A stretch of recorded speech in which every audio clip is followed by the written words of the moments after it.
Hi, good morning. This is one of the talks that I did a few years ago uh, when the opioid crisis and the Sackler family were in the news.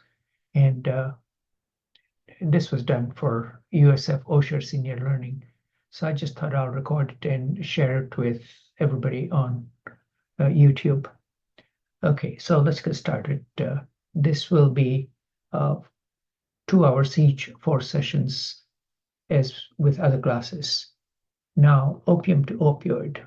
Now, as with a medical background, I'll start out with the father of the internal medicine in United States, Dr. Osler, who was at one of the big giants at Johns Hopkins, and he's quoted to have said, "Opium is God's own medicine." At the same time, there were some other people who were quoted to say, "This is the deadliest foe to humanity's future." And although that is perhaps a bit of an overstatement, I would disagree and say that probably mosquito is deadliest foe because of the versatility. We just did finished class on infections and animal senses, so but that's another story.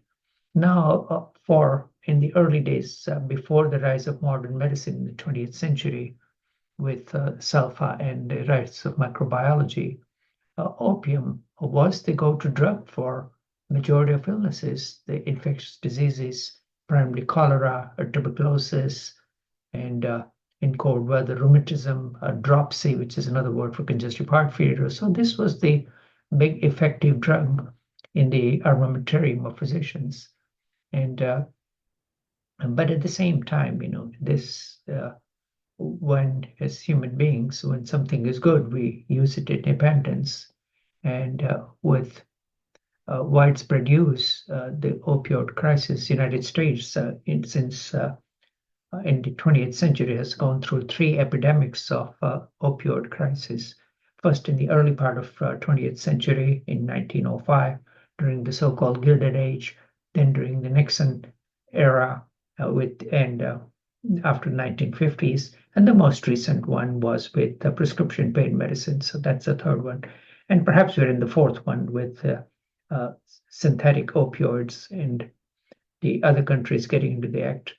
And and there were, you know, as many as 93,000 deaths in 2020, and that was up from 71,000 in 2019.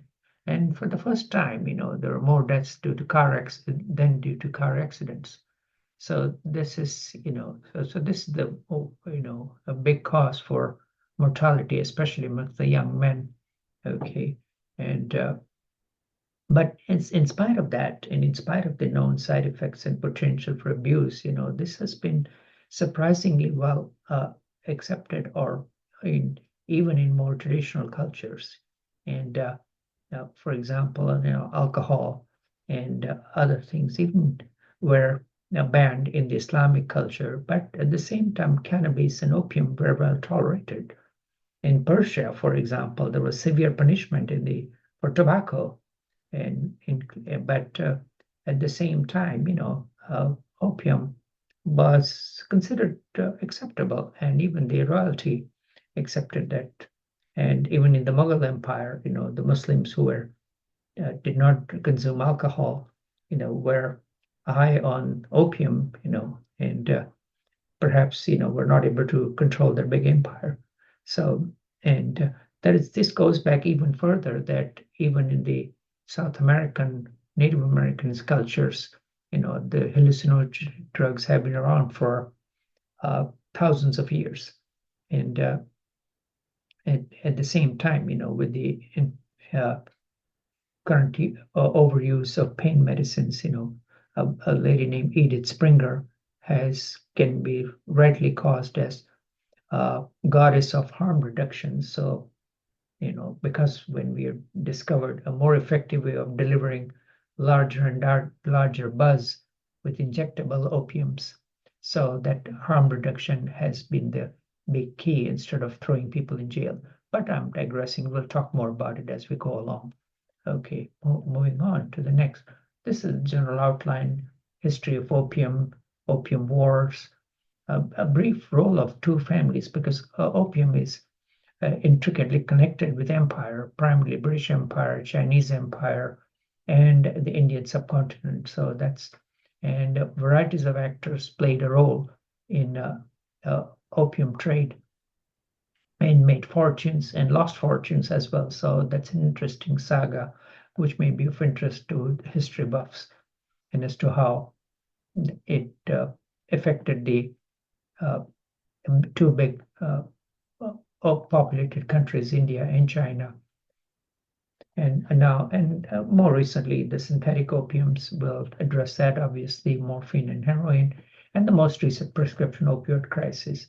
And last but not the least, the powerful Sackler family, which was associated with Purdue Pharmaceuticals and was largely responsible and are still in the news. You know, and that's an interesting story about their enterprising uh, business and marketing genius, uh, and combined with philanthropy, and at the same time turning a blind eye to the abuse that was funneled by the pharmaceutical industry all over the United States and still wide-ranging. Uh, and then recently, the Chinese enterprising chemical factories have different laws and have been successful in smuggling a large amount of fentanyl raw material, which is synthesized and is a uh, uh, big reason for uh, fentanyl overdose epidemic in the United States. And last but not the least, I modified the slide that fentanyl is contaminated with uh, xylazine, which is a veterinary anesthetic sedative. So that has even more side effects. And again, there is no quality control for the manufacturing. So that has created even more problems for the people who are trying to treat and police. Now, this is the select drugs and in the United States and drug continents. You can see the synthetic opioid dose has taken off substantially. Zone in the blue line is synthetic opioid other than methadone, primarily fentanyl. That is, this line has increased almost exponentially.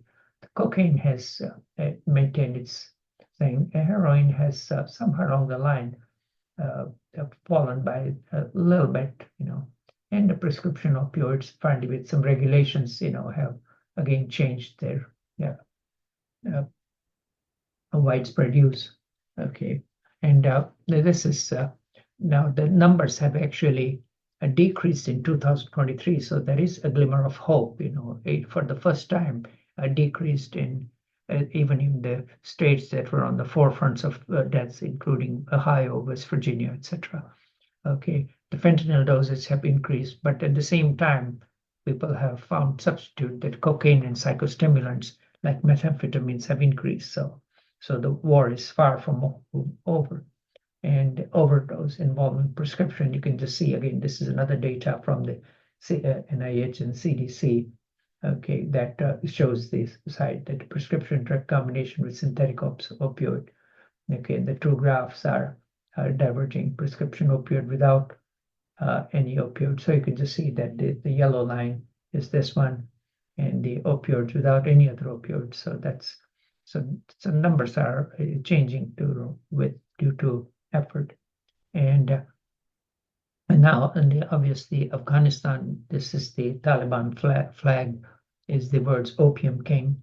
Okay, and this is Taliban moved to ban production. So during the early days when the United States was fighting in Afghanistan, they had just turned a blind eye to opium production. But Taliban, you have to give even the crazes of Taliban some credit that they are trying to ban production. So hopefully, how much success they'll get, remains to be seen. At the same time, the two flags that you see are United States and China. Either intentionally or unintentionally, Chinese are playing a huge role in fueling the fentanyl epidemic. And this is a criminal thing. You can just see the green ingredients can be as little as 25 grams, which, costs a very small amount. And from that, fentanyl cost, this much. And then it can be marketed, with chemicals to produce fentanyl.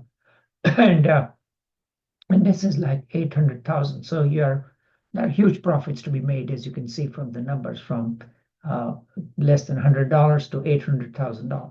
Obviously, there are lots of people involved in this chain, but still, the drug lords have have a huge interest in continuing this. It's a truly amazing sight, frightening too.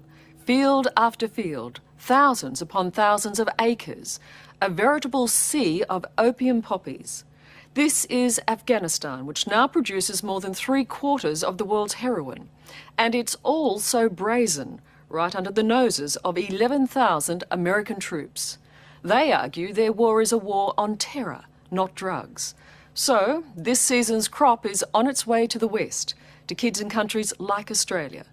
And as Richard Carlton found, no one in Afghanistan will stop it. And why would they, when opium provides half of this battered country's income?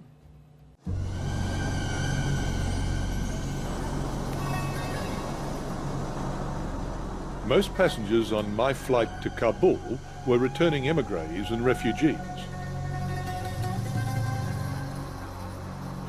But I was coming to see the green fields below. Fields full of poppies.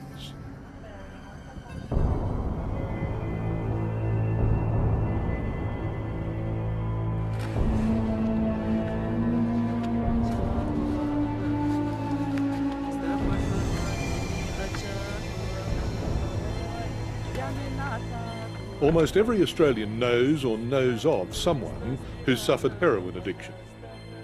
It's likely that the raw material for what that addict injected came from right here.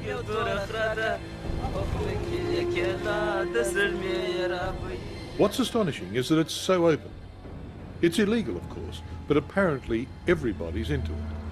There's no embarrassment, no shame, but then if you were dirt poor, would you be doing the same? To call it brazen is to understate the case. On one side, 20 acres of irrigated wheat. The other side of the irrigation channel, 100 acres of irrigated opium poppy. 3 or 4 kilometres over there, Kandahar, the second city of Afghanistan. And you see where those trucks are running over there? That's the main highway to Quetta in Pakistan.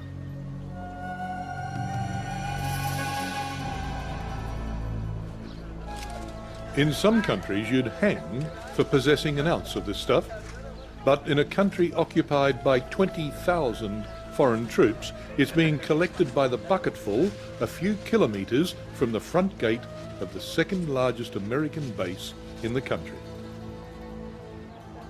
What other words besides bizarre and farcical would describe the circumstance that exists just 1 or 2 kilometres from where we are now? Yeah, it's. I'm speechless about what I see in Afghanistan. Hashmatullah Moshli is an Afghan-born Australian, now back home working for Al Jazeera, the Arab TV news channel.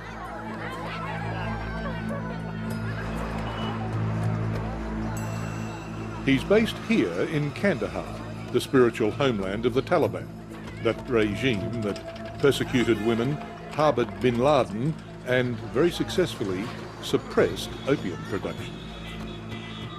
The Taliban meant business. They meant business. Then comes the American invasion, the Taliban get thrown out, and production skyrockets again. 2004, almost 100% of all provinces in Afghanistan, they have cultivated poppy. So it's growing all over Afghanistan? All over Afghanistan. These poppies are not unlike you might grow at home. I mean, towards the end of the season, the petals wilt and what's left behind is a seed pod. You take a mature seed pod and inside, the poppy seed. But opium's in a different matter. You use a tool like this with half a dozen little needle points on the end, and in the evening put a scratch in the pod. It bleeds that milk immediately, and then they leave it overnight to congeal and come back in the morning with this tool and scrape it off. It could not be more simple. Raw opium. What happens next is largely hidden from view, but we persuaded one grower to show us the next stage on the route from poppy farm to the arm of the addict. Behind mud walls, this man is preparing a small shipment he says he'll smuggle to Iran. I take it to another dealer, and he'll turn it into powder, into heroin. 4 kilos go inside the spare tyre and another 4 in a wheat bag. 3/4 of the world's opium is grown here in Afghanistan and distributed this way. Have you ever seen a heroin addict? Yes, I have seen, and I felt very sad for them. This producer cum smuggler has a family of 10 to care for. He'll make $2,000 from this year's crop, enough, he says, to feed them for a year. What the vermin, the traffickers down the line, make is anybody's guess.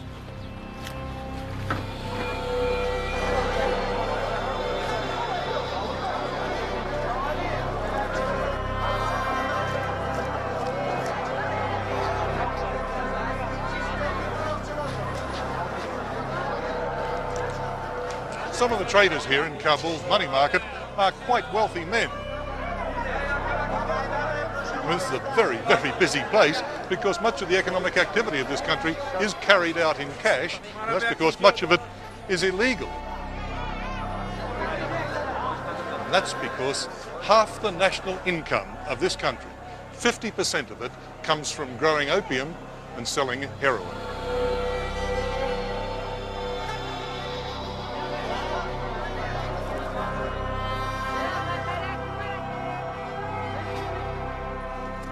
Wheat sells for 20 cents per kilogram, and opium poppy sells for $250 to $350 US per kilogram. So what would you grow if you were in their position? The opium trade has the 11,000 American forces here in a terrible bind. Tonight these troops are to set up some VCPs, vehicle checkpoints. They're to look for weapons, but their orders are, if they chance upon opium, they're simply to confiscate it. David Sedney is the Deputy American Ambassador in Afghanistan. I just couldn't believe my eyes down in Kandahar with the convoys of American soldiers going down the highway. Poppies on both sides. I mean, they could stop, hop out, pull them out and solve half the problem. Well, I can understand your sense of irony about it, but our troops are here for one reason, which is to defeat the terrorists, to defeat the Taliban and the Al-Qaeda. If they were to jump out and start pulling up the poppy, the farmers would just replant it, and they would probably replant even more. The Afghans are doing what the Americans don't.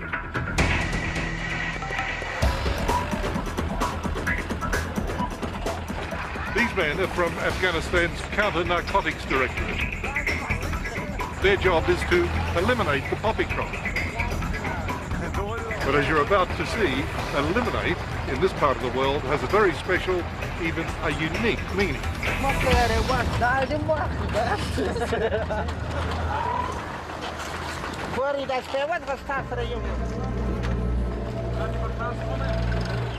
Their orders are to destroy crops by ploughing them in. Well, some of them at least. The tractors here are flattening part of an enormous crop, and it looks mightily impressive. But in reality, after ploughing in just a fraction of each farmer's field, they were on their way.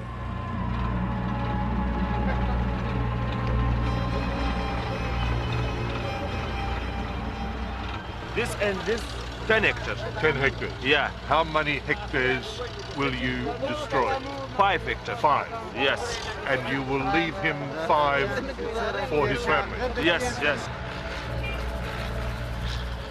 This bizarre approach to law enforcement may well be because the provincial governors and even national politicians are in on the opium action.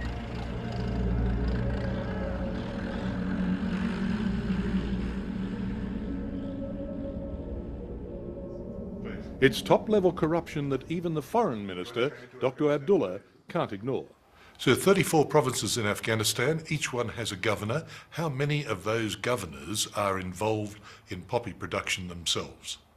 I wouldn't be categoric in denying the fact. It is possible that authorities, government authorities, are involved. It is a very profitable business, but it has to be dealt with.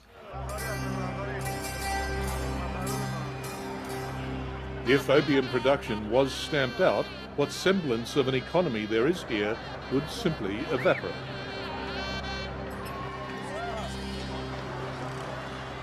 As things stand, Kabul is now functioning in a sort of a way. There are many more children in school.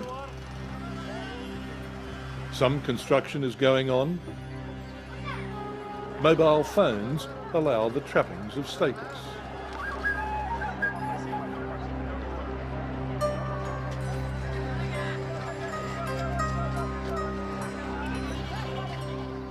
But outside the capital, the writ of the warlord still runs, just as it did in the days of the Taliban.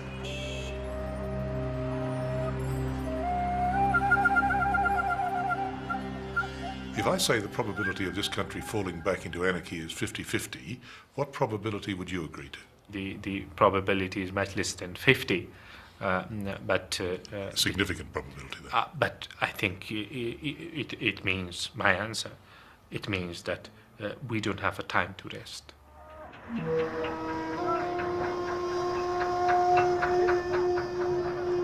Afghans have been fighting a war of one sort or another continuously since 1980. They've fought the Russians, they've fought amongst themselves, and for the moment they're fighting with the Americans. But the current crop of Afghan soldiers seems well short of battle ready. Okay. It's a truly amazing sight. I think that that's out of date, but it still gives you the picture of what transpired, and probably the repercussions of that are still going on.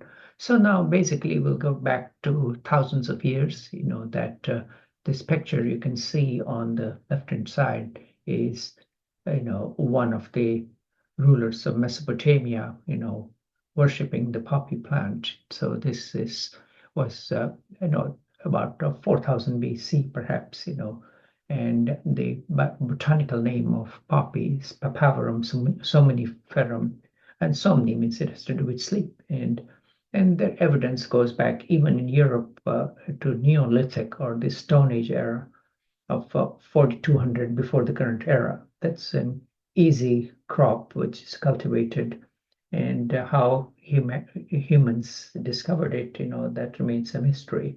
And there are varieties of alkaloids, and then how it works, we'll talk about it later. And even in the Egyptian culture, it was used for children's colic.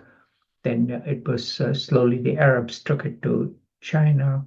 Even the Marcus Aurelius, the great Roman emperor, described it. The Galen, the Roman physician, who prescribed it, and so this was, all along it has been there. So poppy capsules have been found in the Sumerian tablets. I know this goes back to 3500 before the current era. The Arabic name was called, or the Sumerian name rather, there was no Arabic at that time, it was called Hu Gil, and so it roughly translates into joy plant. And so Babylon, Assyria. So this has been there with the rise of agriculture. This was depicted as a goddess in Assyria. So it has long roots going back to thousands of years. And this was, the earliest Egyptian papyrus. This was mentioned in the medical papyrus, and basically, and it was marketed for, it caused constipation. It was used for headaches, and again, documented death from overdose. And so this is a long history. And the Greeks had learned smoking opium, okay, and then Egyptians were growing it, and so this was has long roots. So, it was mentioned in Odyssey, as we talked about, and was considered anti-sorrow drug and for pain relief. So, okay, and there were classical cures. Even the father of the Western medicine, Hippocrates, described as classical cures, used as a hypnotic, narcotic, cathartic, and so this was and used as a poison. Described the properties of tolerance. Alexander took it out east, for war trauma. The varieties of other physicians, Mithridates and Attalus, searched for antidotes. The great historian, Greek historian Pliny, described this for assisted death in euthanasia. One of the Roman emperors, Tiberius Claudius, was killed by poison so that Nero, the infamous Nero, could be the emperor. And it was described by Roman physician Discordus in his Materia Medica. And so many uses were described, and two varieties were described. Okay, and even in the Middle Ages, the view persisted. Of course, okay, and then first, it disappeared for a while, during the Middle Ages, for like from 1100 to 1300, perhaps, the Inquisition was against it, so that, and it was considered a foreign import, so that was kind of taken back, but only to come back again with the Renaissance. Okay, and this is opium use, and there are some varieties of beautiful drawings from the Wikipedia that I was able to get. Conquest. This was the groundbreaking, event that took place, conquest of Constantinople by Crusaders, okay, which brought opium with them, and Crusaders went to fight, to the holy wars, and it brought back again. So opium was reintroduced, okay, and the Ottoman Empire supplied to the West, and then so they were kind of the middlemen for at that time. So, okay, the opium golden age, during the Arab era, the Erasmus, the great Maimonides, Avicenna, which was the Arabic physician, the name has been Europeanized. Okay, so he described it. He described various standardization of how much to take, and they were well aware of toxic potential. This is, we're just talking about oral consumption, okay, and so this was legitimate use. The great physician Maimonides used it for dying to avoid suffering, okay, and then again the Persians discovered the kick that they would get from smoking it, along with hashish called ganja. Okay, so uppers and diners, the cannabis was described, so the use and medical use and the abuse were going hand in hand in varieties of cultures. And the Arabs were the masters of the trade through the Mediterranean, through the Gulf, and through the Arabian Sea, all the way to China. So they were the middlemen through the Indian subcontinents and to Southeast Asia.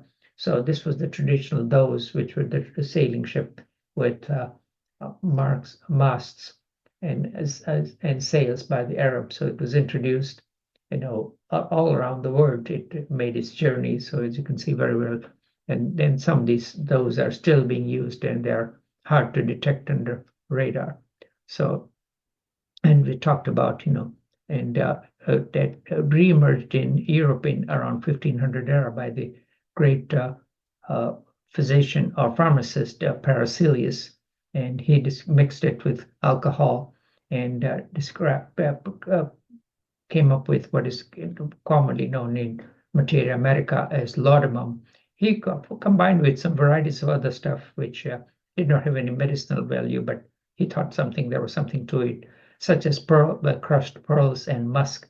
So the flavor was given. What were the pearls doing? Perhaps just raising the price. Hard to say what that was all about. But he mixed it with alcohol and made a tincture, so the dosage could be regulated. Okay. Okay, and this is the slide about the father of toxicology, and he was kind of a rebel rouser, but still had made a dramatic impact on the early days of pharmacy therapy, and that was called and and and he variety of quack medicines that were going on. He took up a crusade against it. And dating back to the more Enlightenment age, the famous neurologist from Britain, Thomas Sydenham, prescribed it as well, and he wrote lyrically about it. The famous English poet Coleridge talked about his opium addiction. So it has, as I mentioned a little while ago, the use and abuse and the has been well documented in almost all over the world. I'm haven't looked too much into the South American history, but they had their own hallucinogenics, which is another class by itself. Then opium becomes global with Marco Polo, which was a little bit earlier than Enlightenment, and figures largely in the tales of Aladdin, and the hashish became associated with the rise of assassin. The word assassin traces back to hashish, and then there was a lot of homosexuality was going on, and the soldiers were called assassin. So this was, you can just see from the land-based travel was going on as well along the famous Silk Road, and even before that the sea trade was going on from the Arabian Peninsula, Abyssinia, which is current Ethiopia, to the southern coast of India. This is a port slightly north of Bombay, and then from the west coast of India all the way to the Chinese ports. Okay, so it made a quick round. Opium use in China was well used before the Brits even made any attempts, Brits and the Dutch. So this was the bone metal and wood pipes. So this was earliest description comes as early as 1483 in the Ming Dynasty. Okay, and it had arrived before in the Tang Dynasty, which would be around 618 to 907, but the use proliferated in the Ming later on in the Ming Dynasty, and it was an expensive hobby, but still, and the Chinese Empire was mighty, and they received opium as a gift from the King of Siam, about as many as 100 tons of it, huge amount was received as a gift, or containers rather. Okay, and so it traveled along with spice trade, which was the main reason for the West to seek a sea route. Okay, first the Portuguese were the first, the Spaniards, and then the Dutch, followed by the English. So they went looking for spices, but the opium followed right along with it. It was an additional source of revenue. Various other spices were used, such as cinnamon, antimicrobial property, cloves for rheumatism, and at the same time, the Portuguese governor in India, Albuquerque, realized the financial potential from opium, and various Portuguese writers and have described the opium use in India. Okay, and so this is as early as 1500.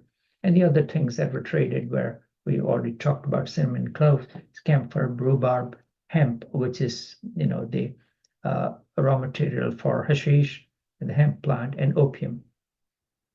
Okay, and then with the rise of the sea route discovery around the Cape of Good Hope, the Portuguese merchant carried it, followed by the Dutch, and then later on the English joined the craze as well. So this was the Dutch India Company.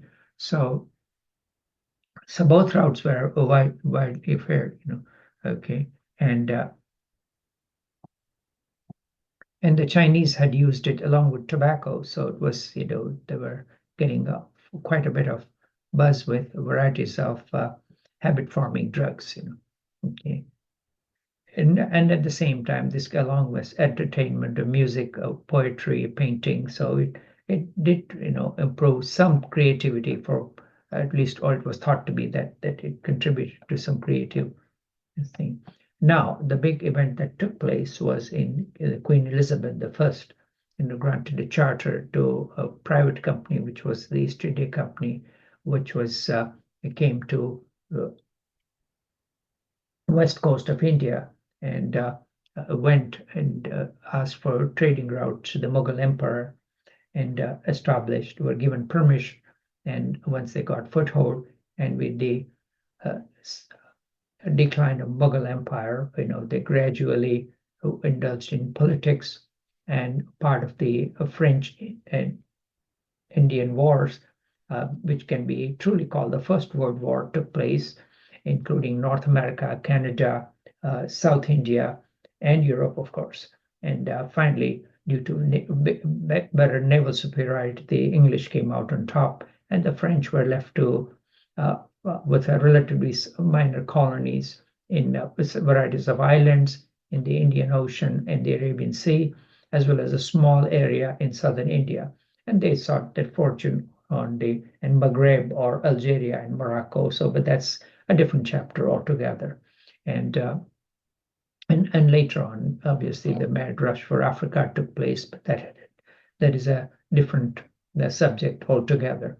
And by this time, they had the China trade that the Portuguese had monopolized, and along with the Jesuits, who had gone to the court of the great Kublai Khan, and were well established by that time. So on their tails, the English followed, and obviously they were the Johnny come lately, so they had to work hard at it, and eventually their naval superiority came to their assistance. Okay. Now, the other chapter that I'm going to simultaneously interpret is to how the global trade compared to the two big Jewish families, who went from Mesopotamia or Baghdad to part of the Ottoman Empire, where they were there for centuries and were in good offices of the Sultan, but some falling apart took place, and finally they decided to get out of it. And their story is a very human interest story and the enterprising. So the Jews have been there for a long time in the era of before Christ, even 500 to 600 years before, and they were not treated as slaves, and they were there as traders. And in the Psalm 137, it's mentioned, by the rivers of Babylon, there we sat down, yet we wept and we remember Zion. So this is the classical Jewish diaspora, the story that is there. Obviously, I'm not going to read the Hebrew, or I can't. So this is their roots are there long in the Middle East, before Islam ever appeared in 6th or 7th century in what is now Saudi Arabia. Okay, and so this can be, they were rightly titled as a subject, the men who created Shanghai. A granddad of one of the big families was David Sassoon, and his family was there in Baghdad for 800 years, and they were merchants of substantial reputation and wealth, and they were called Prince of Jews. And then there were, and obviously, as the practice was in those days, he had a large family with 4 sons. That is bound to happen when you're married at 15. And then he was fluent in various Arabic and other Persian and other European languages, perhaps Portuguese and Spanish, as the need was. And so this was, and somehow they got into some displeasure of the Sultan, and decided that they had to get out of the Ottoman Empire, and they were put in jail. The father, paid ransom, okay, and decided to seek fortunes elsewhere. And this is the chart of the David Sassoon family. As I mentioned a little while ago, he was the founder of the clan, and he had various sons, and who were obviously, you can see with the title Sir Albert Abdullah. He ended up making his fortune in England. Okay, another one, went to they had a big person in British India, and then later on the tails of the Brits made their way to Shanghai, and later on with the small island of Hong Kong. Okay, and this was again all in the 19th century. They celebrated the reign of Queen Victoria, and they were under the protection of the British, were quick to adopt the British ways, and obviously when they had money, obviously, that and they were considered as good citizens by the East India Company traders, and later on by the British Empire, which took over from the East India Company in 1857. So varieties of sons, the Elias, and this is number 2 son, and Abdullah, were assigned to Shanghai and Baghdad. David, the father of the scion of the family, remained in traditional dress, while the others adopted, to British and European ways. And at that time, the company that they founded, was worth £5 million, which is equivalent to 600 million pounds in current money. So they were, a force to be reckoned with, and were involved in varieties of trades, not just opium. Okay, and this was one of the ladies who was a wife of the family. She was Orthodox, but well educated, and then she took over part of the business, and was and also we did quite a few charities, supported a researcher and a physician who did research in vaccination, and she was married wife to Solomon, who we talked about earlier. So that's his wife. Let's see where Solomon is, right here. He's one of the sons of David Sassoon. So I mean, and then again, as it quite happens in large family, that there are varieties of rivalries takes place. But she was a force to be reckoned with, so was an interesting character, to put it mildly. Another woman was Rachel Sassoon, born in 1858 to 1929, and she became a nurse in journalism, and she made her way in the British press, and rose to high position of power as becoming editor of the venerated Sunday Times. And so she had a successful marriage as well as a career, which was unusual for those days, even for upper class English ladies. Okay, another person who is a force to be reckoned with and had a huge impact in several countries was Victor Sassoon, born in 1881 and lived to be 1961. He was the grandson of the founders, and again you can see he had a classical English education with Harrow and Trinity, fought in World War I, and then afterwards, when India was becoming more of a hotbed, he migrated to Shanghai, and was who is who of Shanghai, can be rightly called as playboy of the East.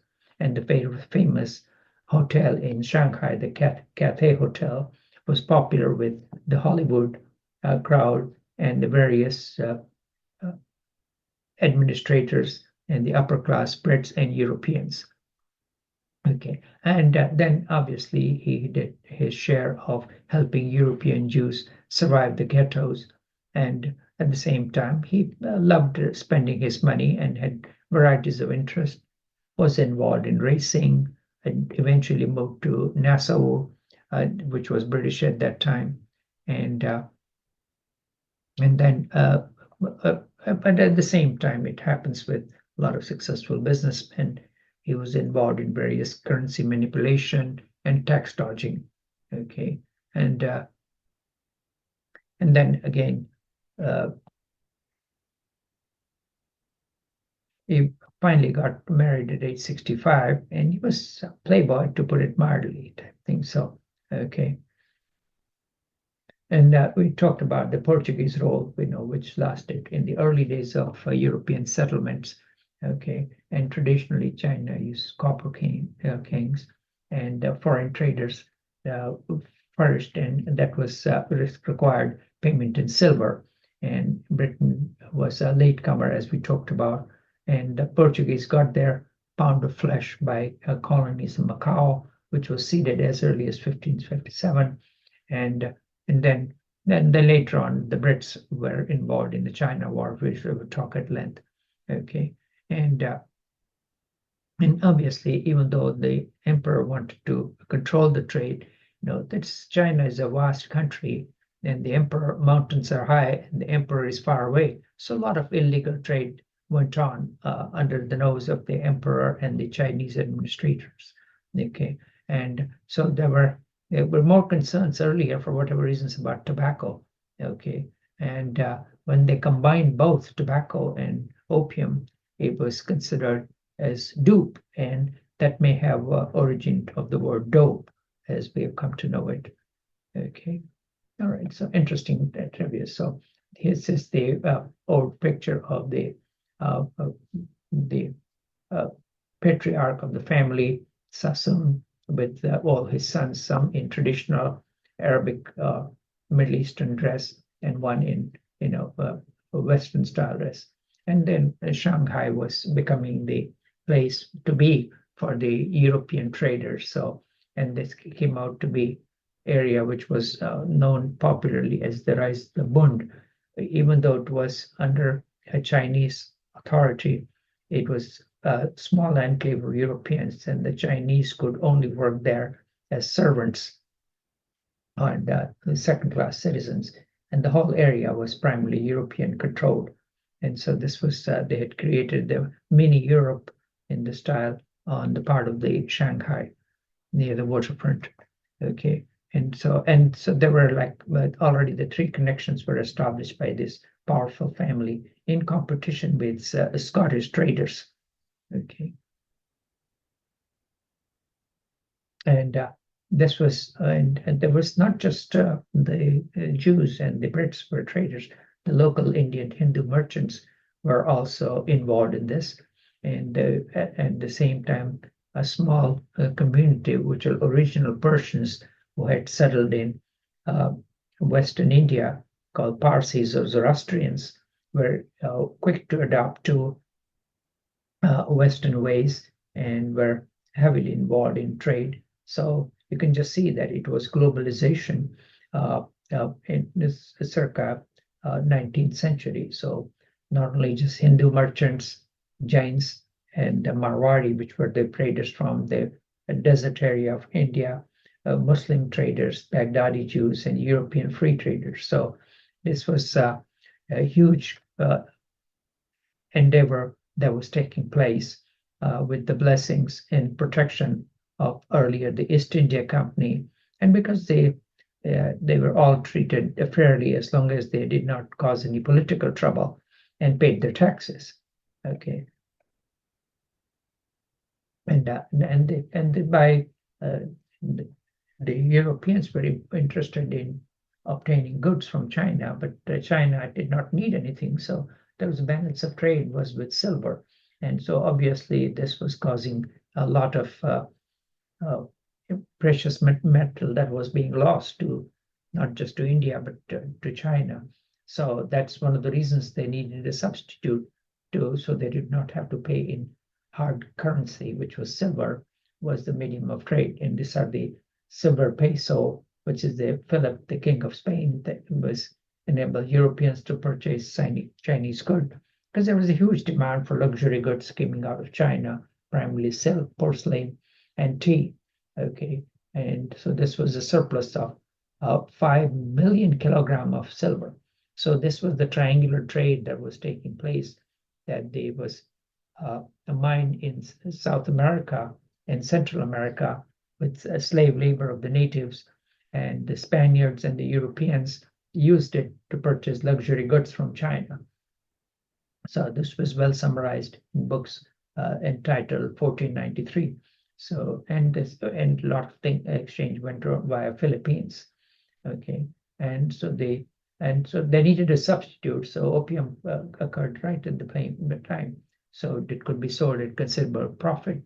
Okay, and the Chinese customs were slack, so even though it was illegal, it just went on. Okay, mid-level officials, there was rampant smuggling, corruption. Okay, and then later on, with the newly formed nation of America, so got into the trade as well. Okay, and emperor had made rules as early as 1757, but they were greatly ignored. And that a Chinese bureaucrat had actually written letters to Queen Victoria about the bad behavior of the traders, but I don't think she ever bothered to reply. Okay, and at the same time, the Europeans were not just exporters and under the supervision of growers, they were also users.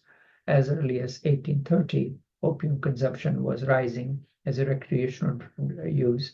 Okay, and it was measured in chests, so huge containers. Okay, so a substantial amount, about okay, a small compared to Chinese, but still nothing to be sneezed at. Opium dens were there, and it's established also in America, and you can see in the 19th century. Okay, and from the West Coast, because the Chinese had migrated, and there were opium dens in San Francisco and on the West Coast. So this was, the whole word was awash with opium. And various sinologists had traveled to China and had made studies of this. Varieties of people went for searching for as missionaries, and they obviously saw the chaos that was being generated by this use, but obviously they were powerless against the greed and profits that were to be made. Okay, and this was under the because when the government was involved, they did not have a lot of say in how that was to be regulated.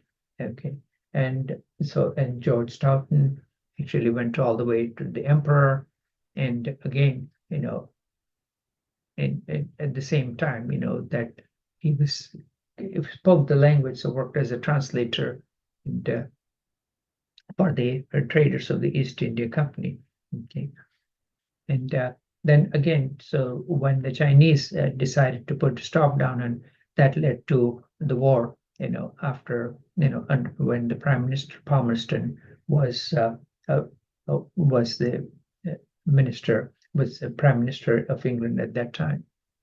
Okay, and again, some of the more pictures of the opium abuse in London at the East End. You can see in that, and so this was illustrated. It is illustrated London News. So this is a picture from that, and then some of the artwork that is there. You can just see how even the women, were not about using opium, say, and the Chinese. It's well documented in the artwork, and so you can see how the habit of smoking tobacco was introduced, and this was.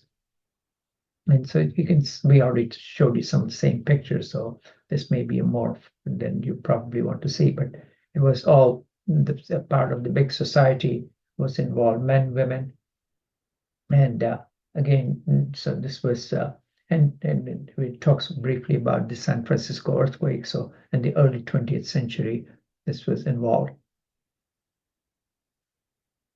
And the British Society, the opium addicts, this was widespread use, and Prince of Wales was also an opium user. So nobody was exempt, to make the point.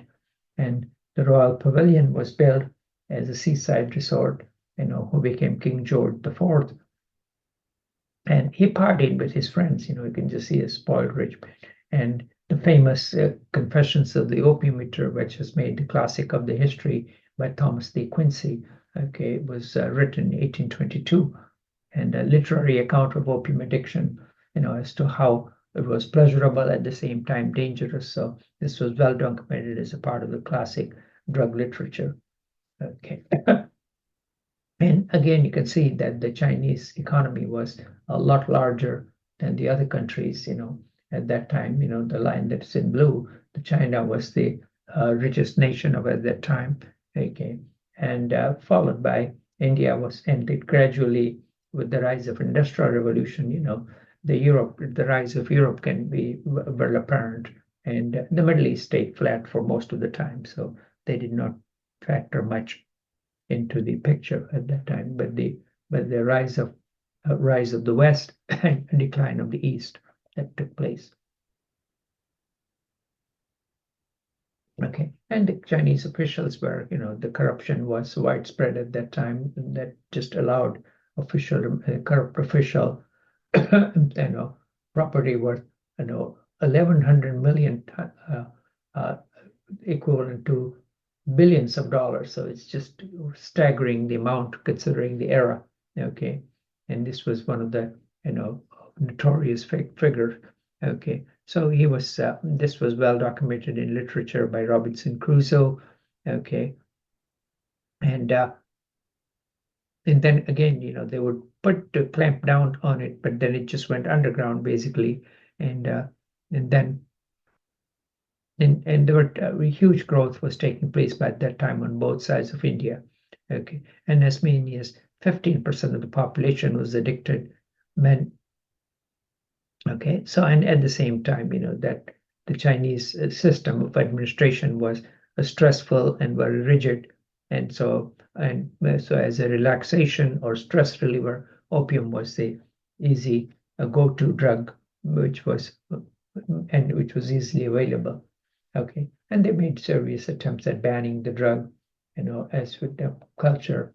Okay, and either taxing or banning, the classical policy that goes along with that time, okay. And varieties of rebellions took place at that time, and initially, the Brits were considered better traders, but then their the picture assessment changed from good traders to bad traders type of thing. So, and no, I'm sorry, the other way around. Basically, the British assessment of the Chinese rulers, they were considered very fair rulers to consider decadent. So they were losing their grip over the country. Okay, and at the same time, while the emperor was getting weak, the Western powers were getting stronger with more technology, better navy, and they were becoming more confident after having defeated Napoleon. And so, and then, so they had a different frame of mind while dealing with the large subcontinent of India versus China. They admired the Chinese civilization and the rule of law that was there. But then afterwards, their arrogance took precedence, and they started looking down upon the Chinese. Okay. With their military and industrial success. And this was, again, we mentioned a little bit. I have done classes on history of India and Britain and India, so I won't dwell too much into it. But the Honorable East India Company, quote unquote, came in as traders, then became the largest private company, and actually, which had almost ruled 60 to 7% of the country. Okay, so they were a force to be reckoned with, only to be and ruled from for almost 100 years, from 1757 to 1857, the Indian subcontinent. Okay, and this was, the classic example of they established a monopoly on opium cultivation, first in northeast India and then in central India. And there were two types of opium that were raised at that time. And the Indians, who were not allowed to grow grains, but they had to grow cash crops. And obviously, the poor labor was provided because the social structure was collapsing at that time. And so the farmers had to work for pennies, under the opium merchants, and they were ably assisted by local middlemen who made a lot of profit. So the lowest people of the social strata suffered the most. Okay, and along with famines that took place in the 19th century and killed a lot of people.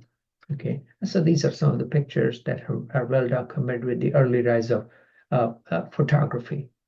and you can just see how the opium was stored in large balls, okay, and production they were stored as sky high in storage areas. So, and then again, the trade balance was paid for by a balance of tea, and the silver was paid. Silver payment was reduced, and and the locals were starting to use as well. In northern cities of Patna and central area, the opium was being flooding the market. So these were chests that were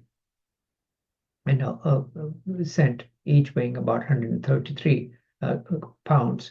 And as many as 5,000 to 20,000 chests were exported to China per year. And at the same time, there was cotton import that was taking place to pay for the rise for the industrial empire and cotton empire of Lancashire and Manchester. And at the same time, some of the other Indian traders would need to be mentioned as well. That I mentioned a little while ago, that Zoroastrian or Parsi traders were involved. One that should be mentioned was a guy with a rather complicated name of Jamshedji Jiji Boy. Okay, and he was a enterprising Parsi trader who was friend with the Scottish trading house of Jardine and Sons, and along with that, during the French Indian War that was going on in East India Company in the Indian Ocean, he was a short while held hostage by the French, and could have been, could have lost his life. But when the war ended, he was released, and then later on, went on to become a very wealthy merchant in Bombay, India, and at the same time established a lot of charities. A big hospital estate named in Bombay or Mumbai as it is called now, still called JJ Hospital. And there were other Gujarati or merchants, which is similarly, there is a small religion that evolved at the same time as Buddhism, but stayed in Western India called Jainism. And some of the Jain traders were a big part and collaborators with the Parsis. And there were at the same time there were some Muslim traders. So it was a free for all, type thing. So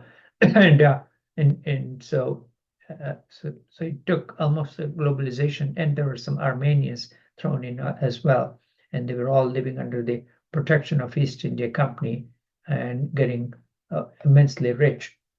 Okay, and this was the example of the Jardine and Company, which is still very much there. You can see their logo in the present time. Obviously, now they're no longer in opium, but there's still very much a presence in modern day Hong Kong, although I'm not sure what has happened with China taking over.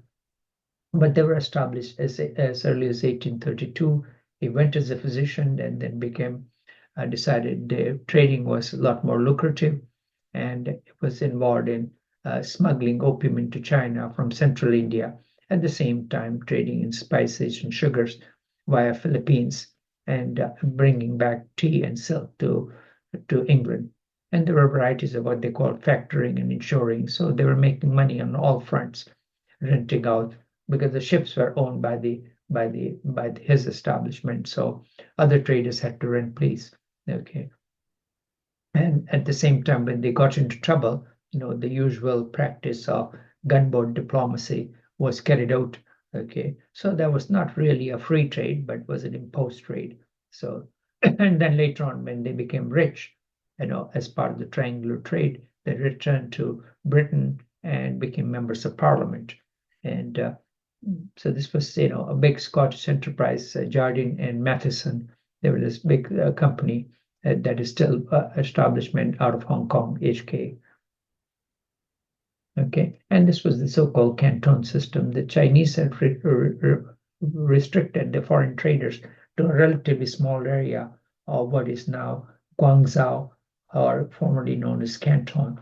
So they had to stay in their own little area and trade with the middlemen. Okay, so this was they were established factories.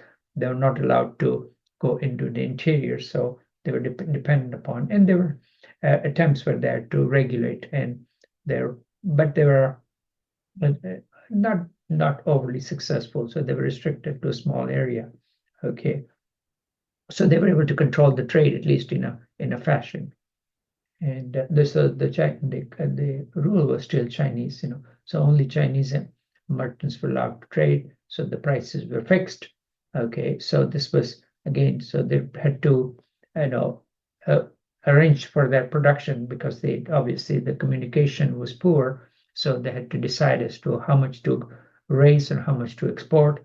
So it was a big chess game that was going on, and even though the Scottish traders had already a monopoly, Sassoon and Company and his sons and other family, which we'll mention a little while ago, they outsmarted, because they had better communication system with their family members spread across the globe.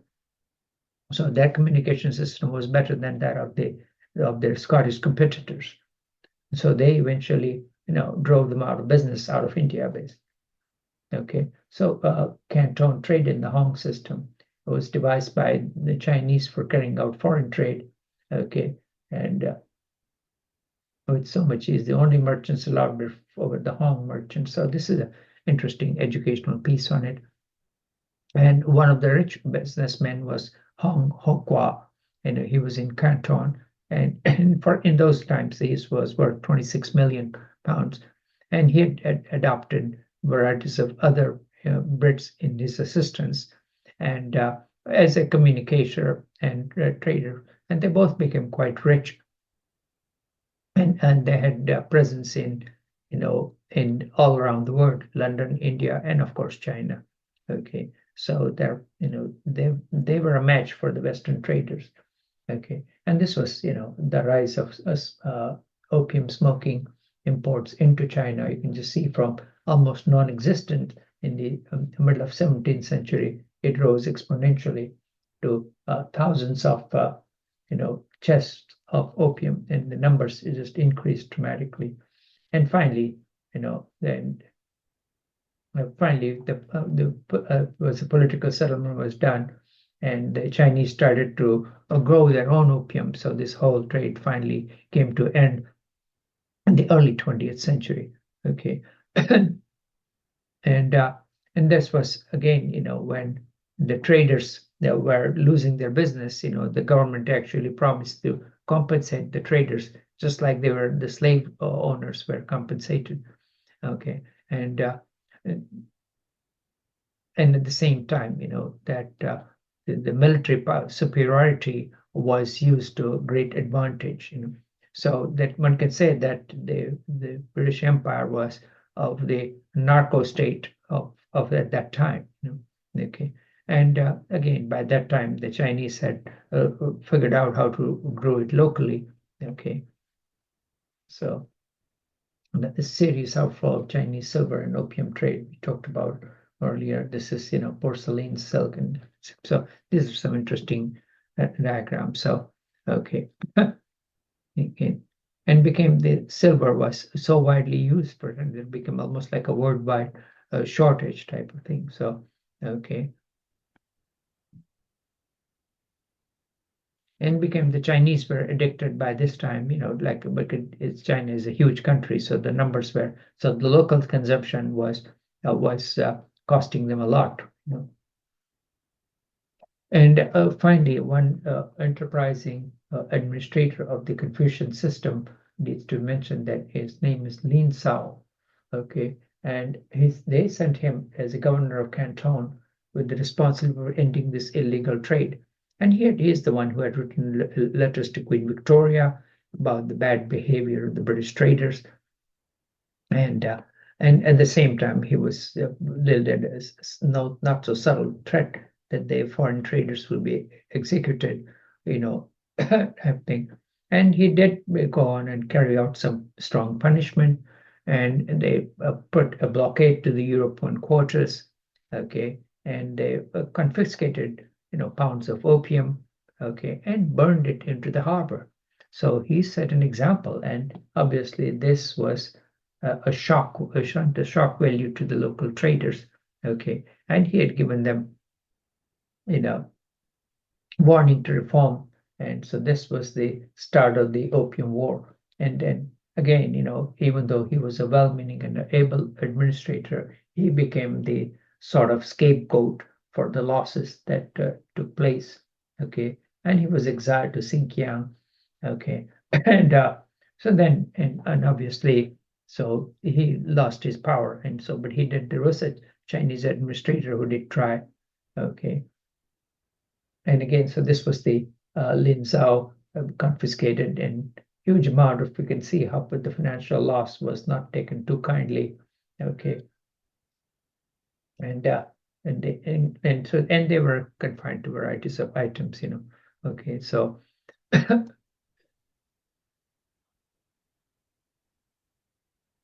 and obviously this is contraband and destruction of property. When it hurt their pocketbooks, it caused a lot of problems.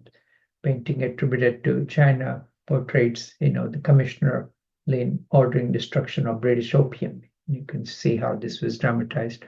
And again, this was protested not only by the traders themselves and the legit traders, but also by the clergy.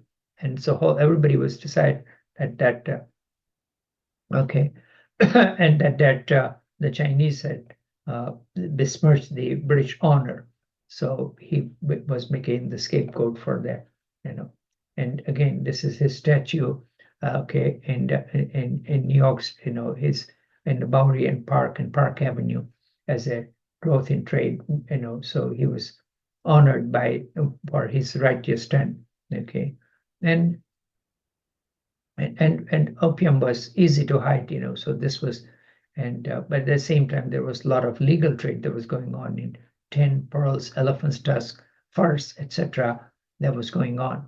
Okay. Okay, and obviously the Lin was sent in exile, as I mentioned a little while ago. Okay, and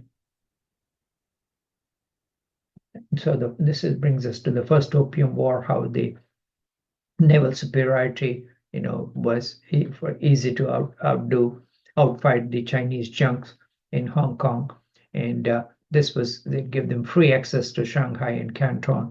And along with that, they imposed penalty of 21 million local currency, by trial. And he also made a rule that the Britishers could not be tried, by the Chinese. And they were granted this quote unquote most favored nation the status, and the control of the opium trade remained unchanged. And and they knew this was an immoral war, but at the same time, the profits took the priority. And at the same time, there is the Darwinian thinking, and the superiority of the white race was the thing that everybody believed in. And then again, they could not let the Orientals get the better of them, and that was the cause of the war. Okay, and so this was on one side they were against slavery, but at the same time, they were abusing and conquering the Chinese and the Indians. Okay, this was the war lasted for about 3 years, as you can see. Okay, I think, and these are the areas where the war took place. Basically, you can see how this is the South China Sea. The old names were Canton, Hong Kong, Fuzhou, Nanjing. So you can see how the naval superiority came handy. And again, the health side effects were well known around the world. This is the venerable Boston Medical Journal, which morphed into what is now as New England Journal of Medicine, as early as in 1843, wrote articles about the opium smoking and the hazards that was presented, the scholarly article that was mentioned. Okay, and but again, the business just went on as usual. And this was the Treaty of Nanjing that was imposed upon the Chinese. British warship HMS Cornwallis was anchored in the Yangtze River, and they opened up Canton, Fuzhou, and Shanghai. There was, and this was the time when Hong Kong island was ceded to Britain for 99 years, and an imposed penalty on the Chinese of 21 million silver dollars, okay, and unpaid debts, etc. So the Chinese were humiliated, to put it mildly.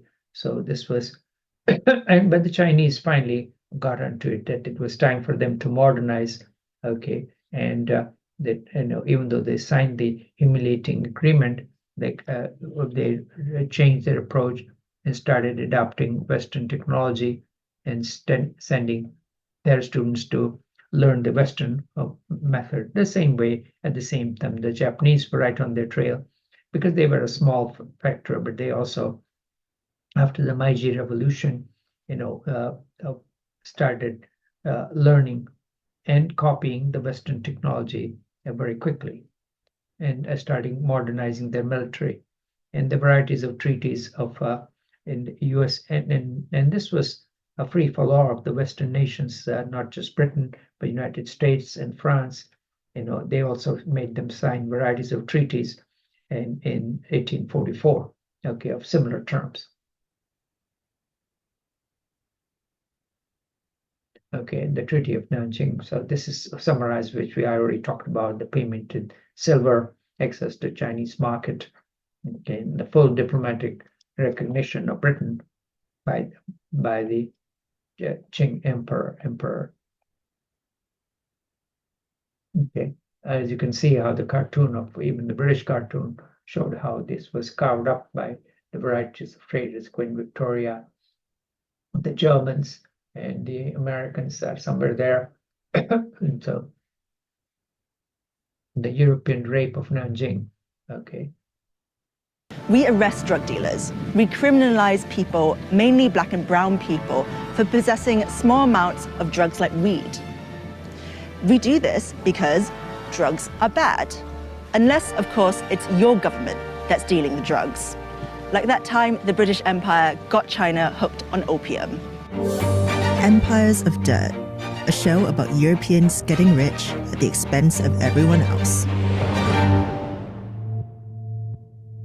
Opium had been grown in China since the 11th century, but it was only until the 17th century that usage really took off, when people realized you could smoke it instead of just chewing it.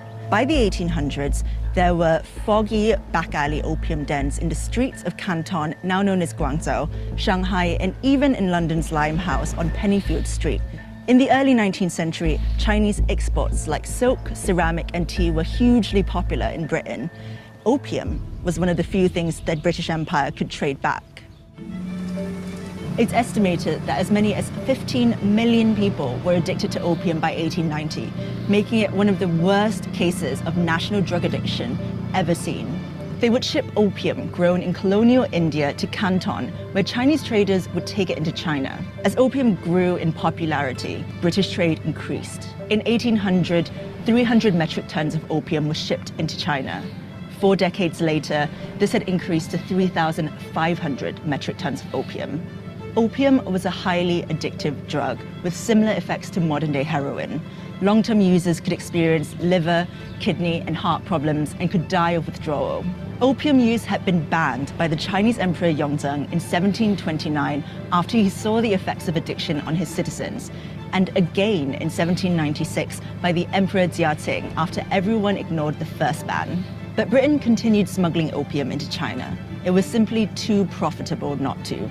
The opium monopoly out of India was worth £981,000 in 1831. That's the equivalent of about £100 million today. By the 1830s, people from every level of Chinese society were hooked on opium. After Emperor Daoguang received reports of mass addiction all over the country, he'd had enough. Soldiers burned all the opium they found. British traders lost 20,000 chests of opium, equivalent to about £2 million. This led to the First Opium War in 1839. The British were so angry that their drugs had been stolen that they sent troops to the region to demand economic reparations for the financial losses they'd incurred while illegally trafficking narcotics into a foreign country. They were also angry that China refused to open up more ports to British trade and had disrespected their traders. Back in the UK, the press depicted the Chinese as barbarians who had insulted the honor of Brits abroad. In an act of war, Britain occupied Hong Kong, then a sparsely inhabited island off the southeast coast of China. In 1841, China ceded the island to Britain. A year later, the Treaty of Nanking was signed, marking an end to the First Opium War. So Britain got what it wanted: money for illegally trafficking drugs into China and a shiny new island base to smuggle opium from, Hong Kong. Opium remained illegal after the war, but the Chinese authorities were basically forced to accept the drug trade into China. Opium consumption ripped through Chinese society like never before. Chinese smugglers quickly realized that if they registered their ships in Hong Kong as British ships, they could keep smuggling opium into China.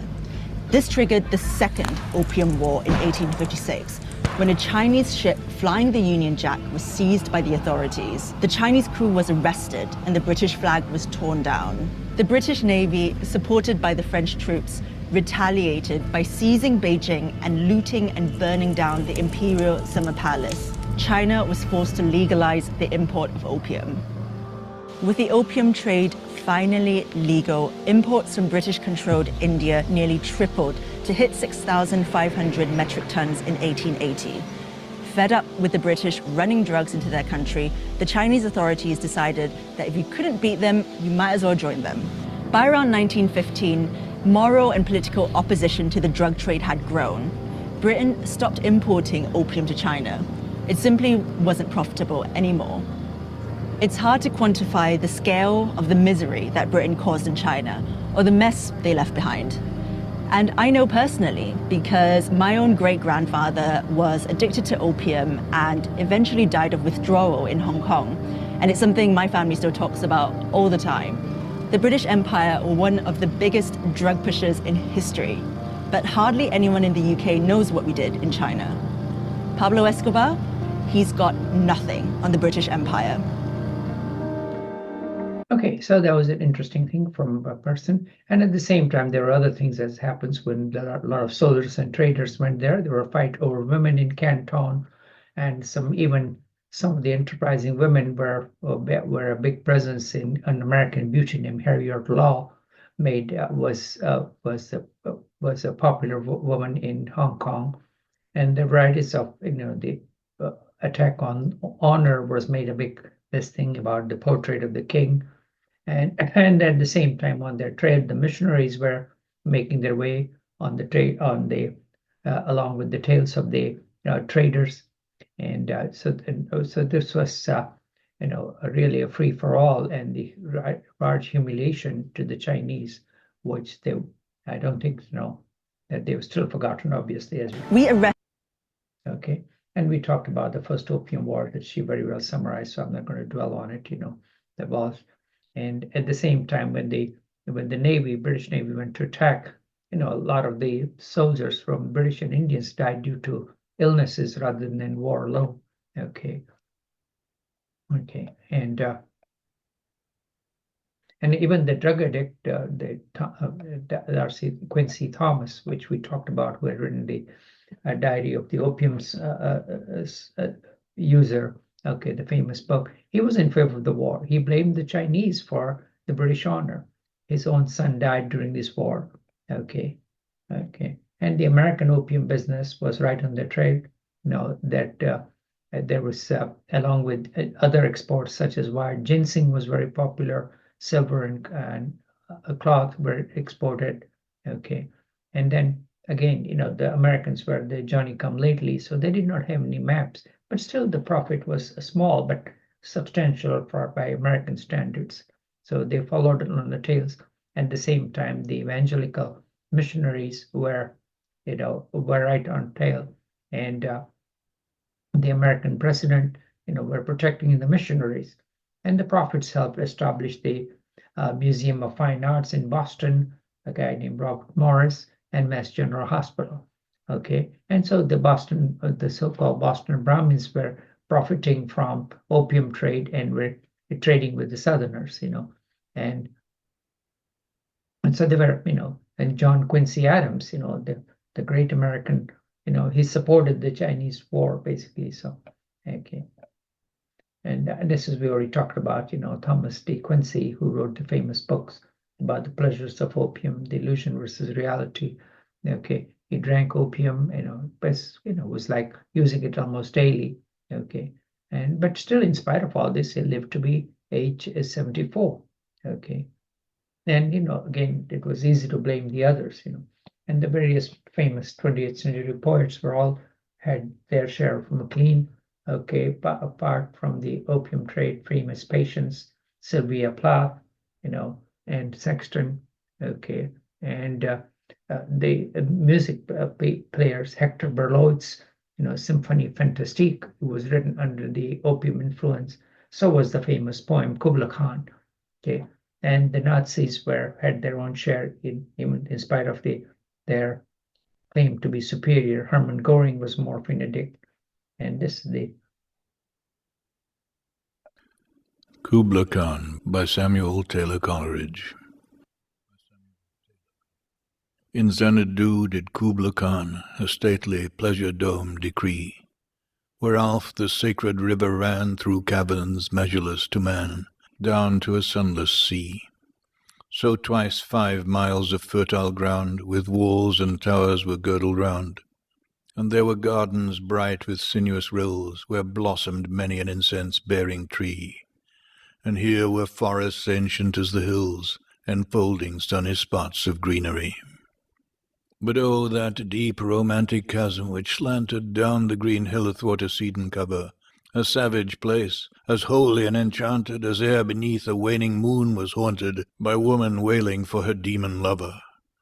And from this chasm, with ceaseless turmoil seething, as if this earth in fast thick pants were breathing, a mighty fountain momently was forced, amid whose swift half-intermitted burst huge fragments vaulted like rebounding hail, or chaffy grain beneath the thresher's flail.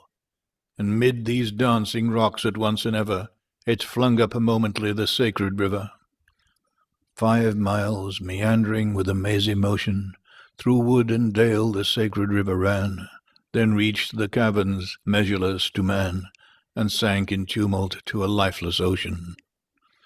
And mid this tumult Kubla heard from far ancestral voices prophesying war. The shadow of the dome of pleasure floated midway on the waves, where was heard the mingled measure from the fountain and the caves. It was a miracle of rare device, a sunny pleasure dome with caves of ice. A damsel with a dulcimer, in a vision once I saw. It was an Abyssinian maid, and on her dulcimer she played, singing of Mount Abara. Could I revive within me her symphony and song, to such a deep delight 'twould win me, that with music loud and long I would build that dome in air, that sunny dome, those caves of ice, and all who heard should see them there, and all should cry, beware, beware, his flashing eyes, his floating hair. Weave a circle round him thrice, and close your eyes with holy dread, for he on honey dew hath fed, and drunk the milk of paradise. Okay, so that's the famous poem Kubla Khan by Samuel Taylor Coleridge, and hopefully that interests some of you at least. Okay, and we already talked about the Boston, 19th century Boston, a guy named Thomas Perkins, who was a shipping tycoon. They imported Turkish opium, which was a different production, so they found their own source for, because they did not, obviously, could not make headways into the Indian monopoly of print. So a lot of the mills and railroads and hospitals at Boston Athenaeum were financed by this trade. Okay, and they were, even though they were friends with Britain, they were not about attacking the East India Company ships. Okay, so this was and a gentleman named John Murray Forbes. Okay, they were related to the railway magnates, and the Forbes company is still very much around. Okay, And so they give a stiff competition to East India Company. But for whatever reasons, the 1830s, either due to religious fervor or something, they stopped on their own, and they branch out into so various names. The famous names for American, Cabot and Cushing and Delano and Forbes. They were all involved to some extent, or America decided to grow their own opium. Thomas Jefferson, and during the Civil War, that was widely used and created a lot of soldiers as addiction. Okay, and okay. And because finally after 30 or 40 years, it was hard labor intensive work, so that's why they backed out from it. And you can just see the production, the American forays into it. Okay, so I think and then again, this was widely used as a health medicine. Opium, along with ipecac, which induces vomiting, licorice, and saltpeter, that's nitrate. So you can just see it was marketed as varieties of quack medicines. Okay, it was no regard for addiction, was used for diarrhea, for female trouble or menstrual cramps. Morphine sulfate along with sodium carbonate, okay, aqua ammonia, is likely to soothe any human or animal, as quieted restless infants and children, if you can, especially when they were teething. So it was marketed widely in the United States and United Kingdom. So it gives you an idea type of thing. So, and we already talked about the rebellion. The Chinese had their own problems controlling their own country, and a huge rebellion. There was an internal war that started that killed a lot more people than they were involved. You can see 20 million lives, and the empire became weaker and weaker with the rebellion. Okay, you can see that the Opium Wars were relatively small potatoes compared to that. Okay. Okay, and these are some of the graph work lasted for 14 years of war. You can just see that there was continued in one of the bloodiest civil war in the history, with huge number of deaths internally. And finally the emperor did win, but at a large cost. Okay, and in the second Opium War, she already talked about the Britain and France versus the Chinese. Okay, and this was led by a guy named Lord Elgin, and the port of Kowloon was ceded to Britain, and everybody joined in, not just Britain, France, United States, but also Russia. Okay, and were able to establish, in Peking was a closed city by that time. More ports were opened, and foreign ships had a right to sail, navigate freely, and the foreigners could travel to internal region. Okay, China paid indemnity as usual. Okay, and this was the end of the Second War. Kowloon was ceded, so they established more and more strongholds in China by this time. Okay, and again, legalized opium that continued. Finally, the emperor threw up his hands, and it definitively decided to no effective control, could not control it, so just decided to live with it. Okay, and these were varieties of over-the-counter products that were marketed in the West as well. Pain-killing properties. Many high societies became addicted. With laudanum was alcoholic mixture, where we talked about earlier. It's considered like a 19th century aspirin. Okay, and they're mixing with wine and various herbs and a popular tonic.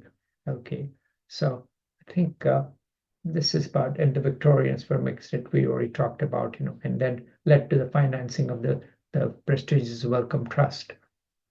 Wellcome was a pharmacist, by the way, and we already talked about the Playboy of the East. This is David Sassoon. Okay, he was surrounded by various beautiful women.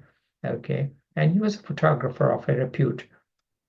And the famous American photographer, a woman named Emily Hahn, who went and dined with Victor, and she, she was his friend, but I don't think she was ever married to her. And then again, she was, and at this time, Shanghai was in turmoil, and the communist rebellion was rising in the early 20th century. Okay, and so this was, his story about the Playboy of the East. Okay, it's a colorful story. And finally, the International Opium Convention took place, and finally, opium trade was banned in the early 20th century.